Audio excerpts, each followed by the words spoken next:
Good morning, grade fives, and welcome to another English lesson brought to you by WorksheetCloud. Remember that throughout this lesson, if you've got any questions, please make a note of them and send your questions to grade5@worksheetcloud.com. Remember, my name is Ms. Kun. It is wonderful to be with you again today. I'm very excited for today's lesson, and I just hope that all of you are doing well. I hope that you are happy and healthy and you're getting enough sleep at night and you're just looking after yourselves. I'm sure it must be wonderful to spend time with your families during this time, and I know that you can't see some of your friends, but hopefully that will happen soon. Okay, so let's get going. Today's English lesson, we are going to be looking at visual literacy.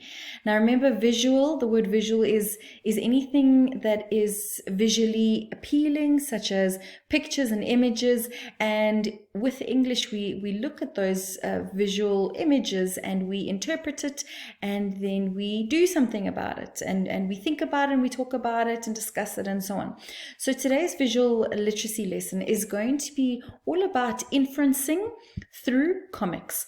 Now, the word inferencing, it is a thinking skill, and what it is, it's a matter of looking at something, be it a picture, an advert, a comprehension. You look at something, you either read it, you see it, and as you are looking at it and it's going into your mind, you are also applying knowledge and previous knowledge that you already have, and you're putting the two together of this new information that you're looking at, you're thinking about it, and then you're interpreting what you're thinking, and you're able to express yourself.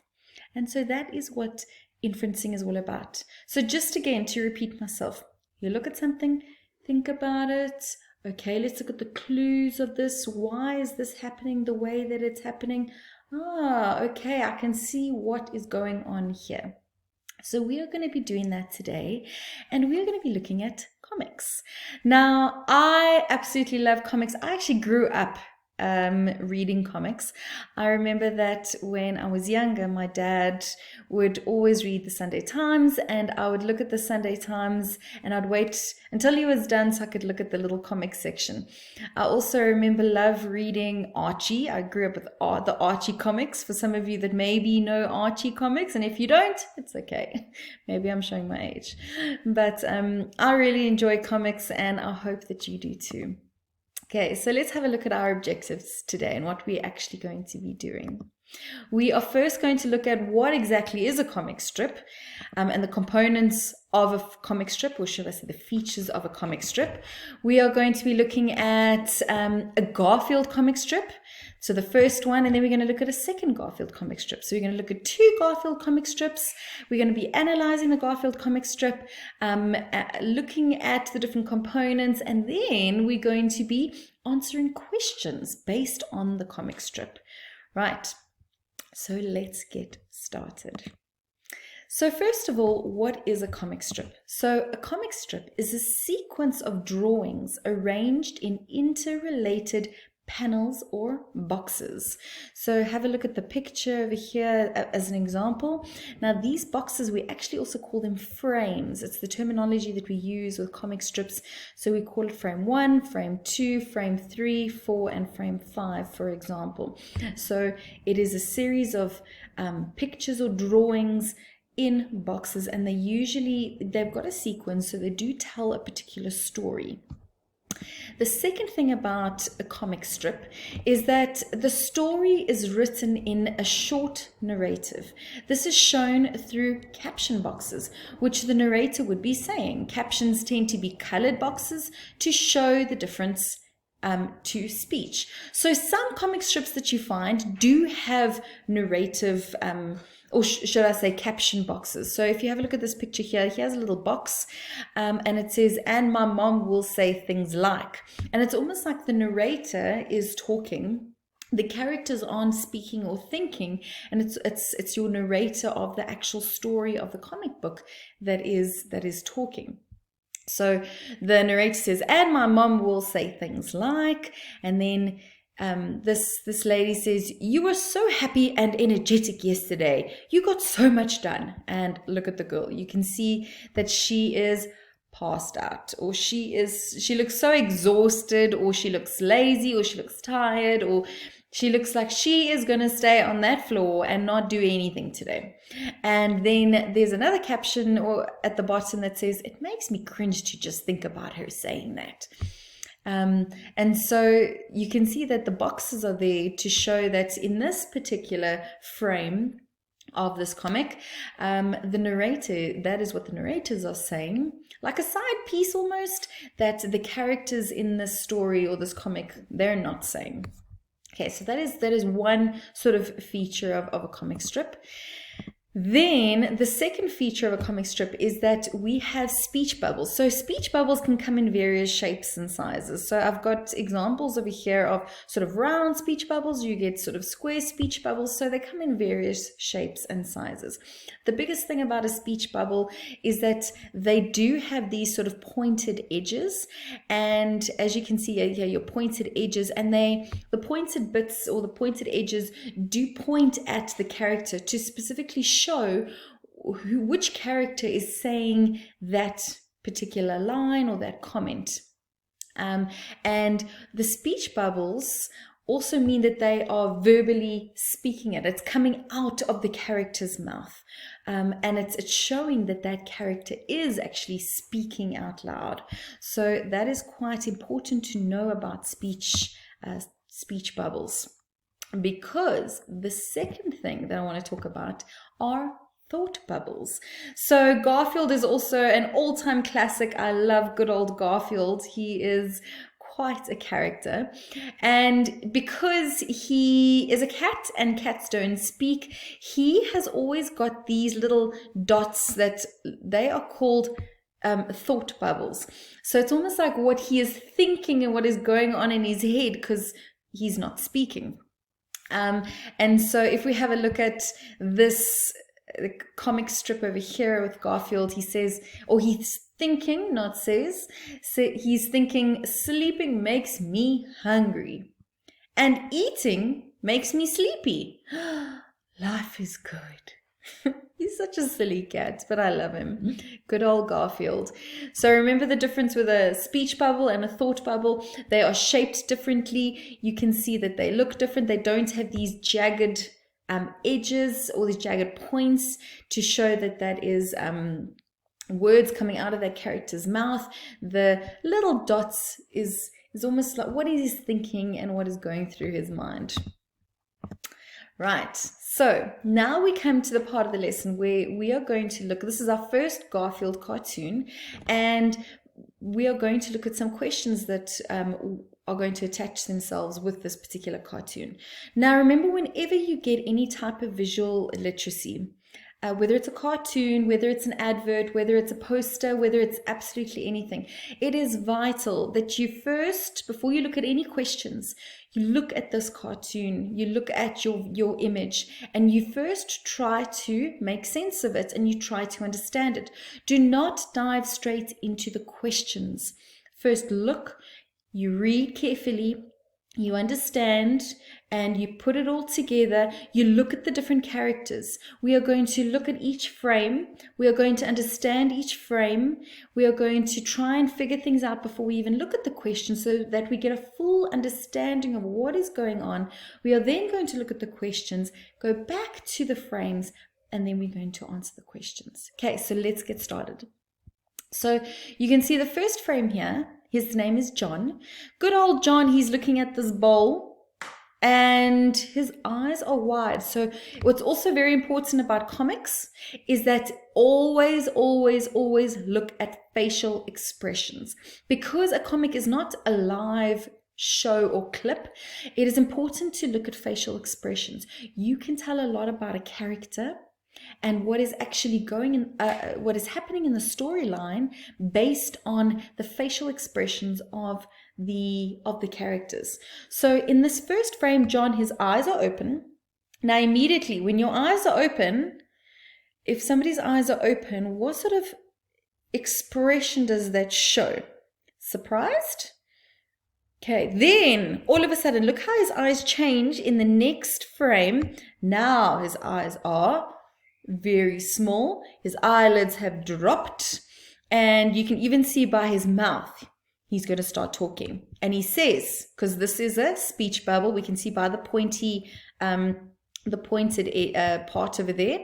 It says, this entire bowl of cheese puffs has vanished. And there's even an exclamation.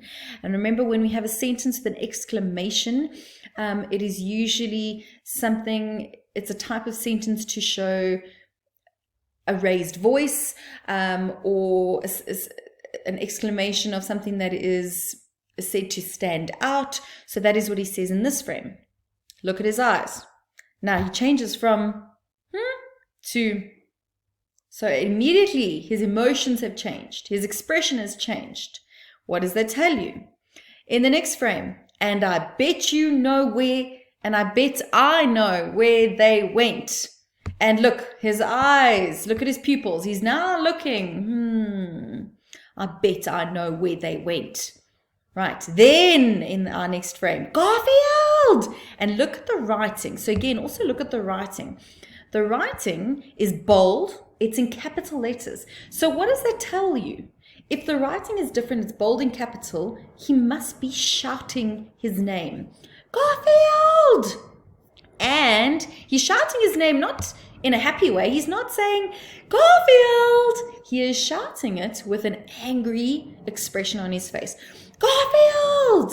Right, and we can see that by looking at his expression. We can see that by reading the word in the speech bubble and by looking at the way that his name Garfield is written. Capital, it's bold, it's big, it's loud. Okay, then over here, he says, show me your paws. Okay, do you see his eyes? He is still cross. His mouth is bigger. Okay, look at Garfield's expression over here. What is Garfield's expression? Does he look upset? Does he look scared? What does this expression of Garfield tell you about him? Does he look like he's not fazed? Like he couldn't care? Like, oh, John, really? What do you want again? Okay. Then over here, you can see Garfield's expression has not changed. You can see that John is looking at Garfield's hands because John said, show me your paws. He's looking at his hands. And over here, then John says, they're already orange, ... Okay. And so this ... immediately I can tell that John is irritated. And look at Garfield's expression and look at the thought bubble. The perfect crime. Now the irony, so the reason why he's irritated is that Garfield is an orange cat and cheese puffs are also orange. And so Garfield has now thought, the perfect crime because you can't see the evidence on my orange fur. Right. So remember, do you see how long it took just to look at every frame, look at the facial expressions, look at what is in the speech bubble, what is in the thought bubble, looking at eyes, mouth, expressions, body language, and to be able to express that verbally by looking at what we see and explaining what we physically see with our eyes. Right. Let's have a look at some of the questions. So starting off, number 1, why do you think that John thinks he knows where the cheese puffs went?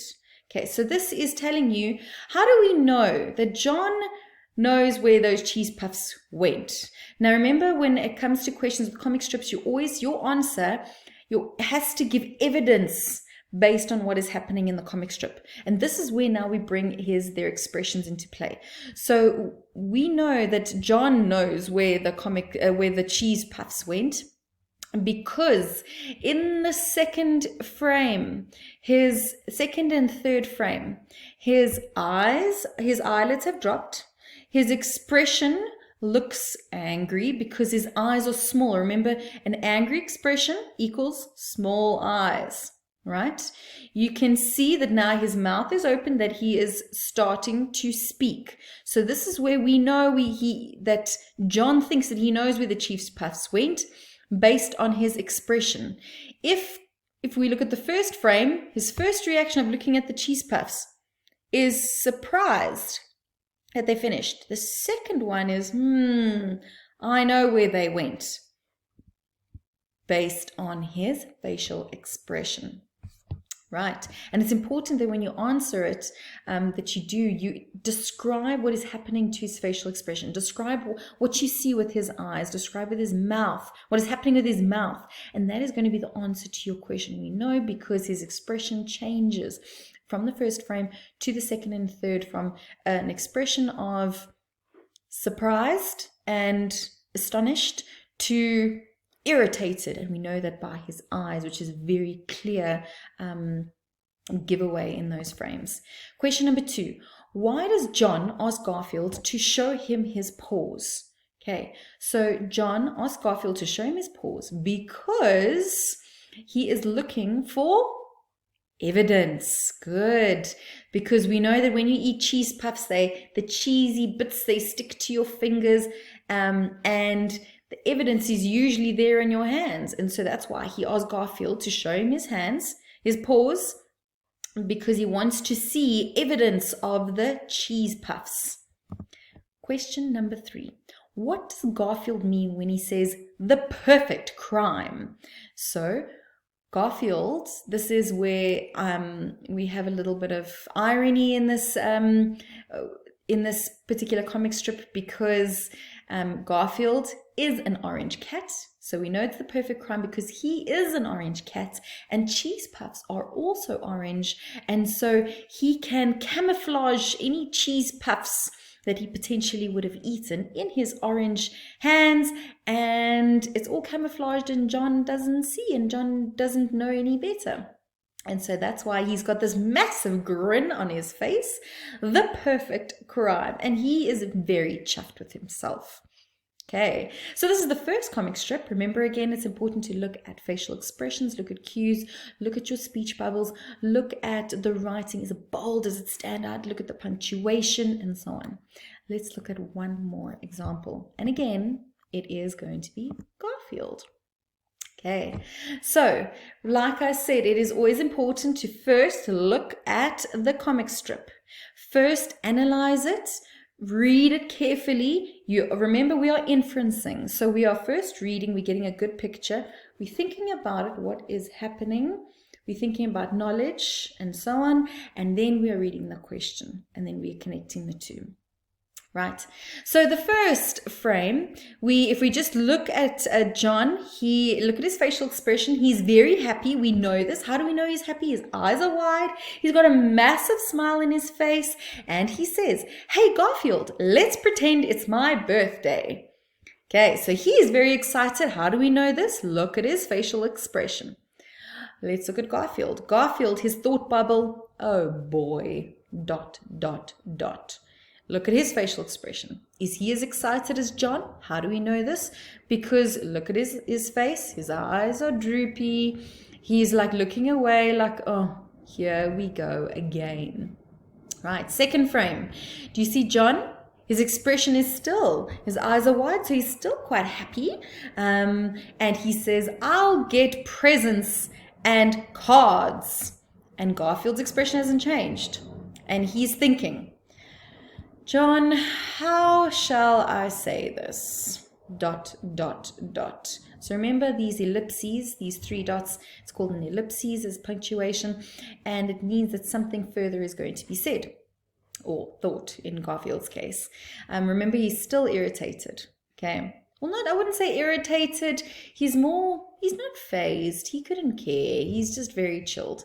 Then in the third frame, John says, "And cake." And again, he's still happy. And all of a sudden, look at Garfield's expression. It's changed. Look how excited he is. Mouth is open. Look at his body language. His arms are open wide, like he's going to give John a big hug. And in his head, he's thinking, "Happy birthday, buddy." Now, what has changed Garfield from this frame for him being, couldn't really care, to this frame over here? And he's very excited. So what is the change in the shift from one frame to the next? Has something been said that is different? Has there been a reaction? Has something happened? And have a look from the one frame John is talking about presents and cards. In the next frame, he's talking about cake. So what does that tell you about Garfield and cake? Think about it. Let's look at the questions. Right. Question number 1. Look at Garfield's face in frames 1 and 2. What do his facial expressions tell you about what he is thinking? So again, by looking at his facial expressions, now you're going to write in detail. So his eyes are very small. His eyes are sort of closed. I would explain it like that. His eyes are small. In the first frame, he's sort of looking away from John. And so it tells me that he is thinking, he's not thinking very much about what John is saying. He's sort of not fazed by what John is saying. He's probably not even listening to what John is saying. He's very sort of lazy. And so if we look at, again, his facial expression, his mouth is closed. It's sort of a sullen sort of a look. Right. Then we look at question 2. Look at Garfield's face in frame 3. How does his expression change? Now remember, they're saying that it's not a matter of why does his expression change. They haven't asked that. They have asked how does it change. So a how question. So by looking at frame 2 to 3, his expression, firstly, it's changed because his eyes are now more open and alert. They're very wide. His mouth is open. He's got this massive grin on his face, and he's got a massive smile. So that are the 2 very clear, distinct changes from frame 2 to frame 3. And lastly, question number 3 is, how does Garfield's attitude about birthdays change from frame 1 to frame 3? Why does it change? What does Garfield realize? So there's 3 questions within this question that you have to answer. So how does it change from frame 1 to 3? His attitude goes from being couldn't care. He couldn't care in the first one to, in the third one, he's very excited, very enthusiastic. So do you see his attitude changing from the first frame to the third frame? Then why does it change? It changes because John mentions cake. He started mentioning birthdays and cards and presents, and it was all about John. But then in the third frame, he mentions cake. And now Garfield realizes, to answer the third part of the question, Garfield realizes that he will also be eating cake. And he obviously enjoys cake. That's why it's gotten him so excited. So remember, when we answer questions like this particular question, it is important. There are 3 parts of this question. How does the attitude change from frame 1 to frame 3? Why does it change? And what does Garfield realize? Right. And I think that is all for today, for our lesson. Grade 5s, I hope that you have learned something about inferencing through comics today. Visual literacy is really, it's a cool part of English because it's looking at a piece that is full of, it's colorful, or there's pictures or drawings, and visual literacy can take the form of anything from posters to advertisements to comic strips to anything. And remember that visual literacy is there in order for us to also think and interpret and to understand, because there's always a reason for everything, and it's about inferencing, thinking about that, what is going on, and oh, okay, let's answer the question. And remember, it's important, especially with comic strips, that to look at the components of a comic strip.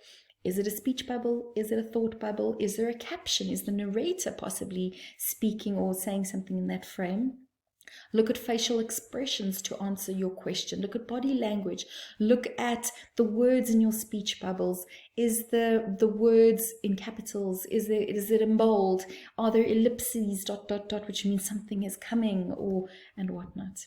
So I hope you have enjoyed today's lesson. Have a wonderful, wonderful weekend, and I shall see you all on Monday. A very Hakuna Matata. And if you remember, it's because my name is Miss Kun, and Kun is in Kuna. So it is one of my favorite sayings in the world. But Hakuna Matata, be kind to one another, be safe, stay inside, look after yourselves, and have a very happy weekend. Bye.